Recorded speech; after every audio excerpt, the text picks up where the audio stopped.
I think that you should be able to do damn near anything you want to as long as it doesn't hurt anybody else.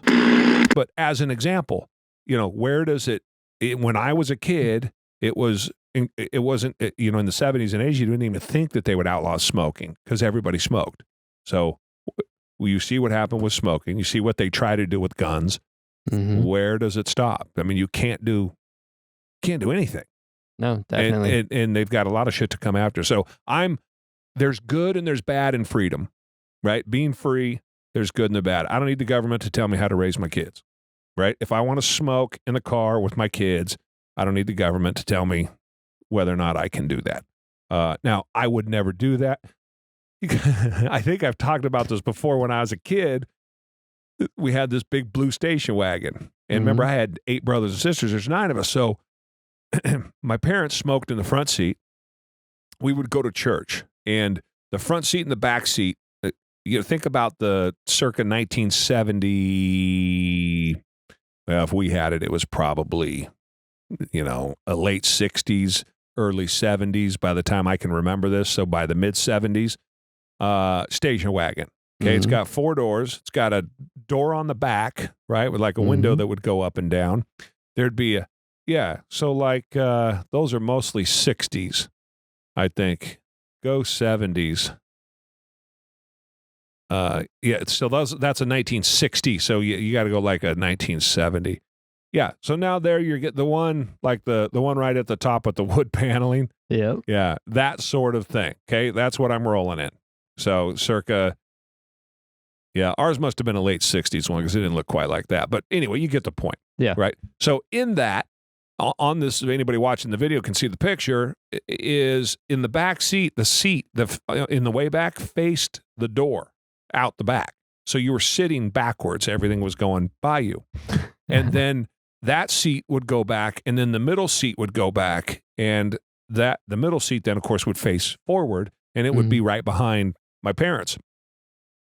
The 2 seats, because we're Americans and we can't design shit, particularly in the 70s, didn't come together. So there'd be a space about 1.5 feet, maybe 1 foot wide, 1.5 feet wide as I remember it. And my brother and I would have to be on our knees in that space in between the 2 seats. Okay, so you have 9 of us. There's 11 total.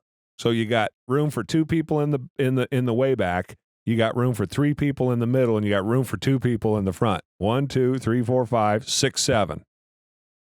You have 4 more to go if everybody's in the car. So my brother and I'd have to get in the middle. My little sister would sit on somebody's lap. I mean, she was just a baby.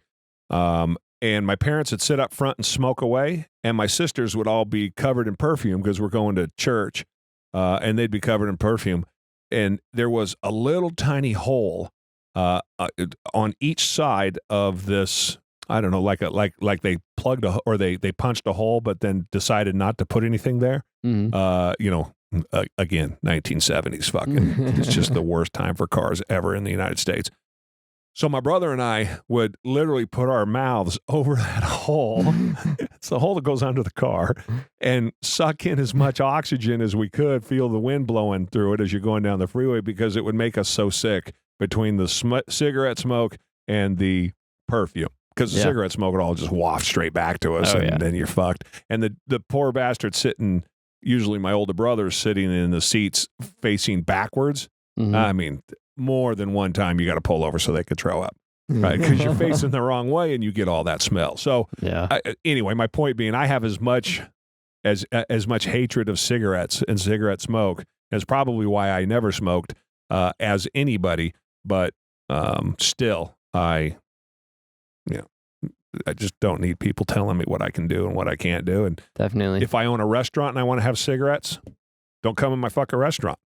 Yep. Right? You're free not to go in the restaurant as much as I am to own one that does. And if the restaurant across the street is attracting more people because they don't have smoking, well, then that's the way the program should work, And then you talk about, and you know what a big fan I am of waitresses, meaning waiters and waitresses in particular, how hard they fucking work, what a tough job that is. We've talked about it here before. But then you get the waitress that says, I've been doing it for 30 years and I have, cancer now and seconds. Well, nobody made you fucking work in the smoky place. You could have gone and worked anywhere you wanted to. You're working, and then it's been 20 years now that you can't smoke at all inside of any restaurant. But I think that you should be able to do damn near anything you want to, as long as it doesn't hurt anybody else. Meaning I don't force you to come in and suck down the cigarette smoke that I'm exhaling. Yeah. Okay. But you're free not to walk through the fucking door. Yeah. As much as I'm free to sit in there and smoke away if I want to.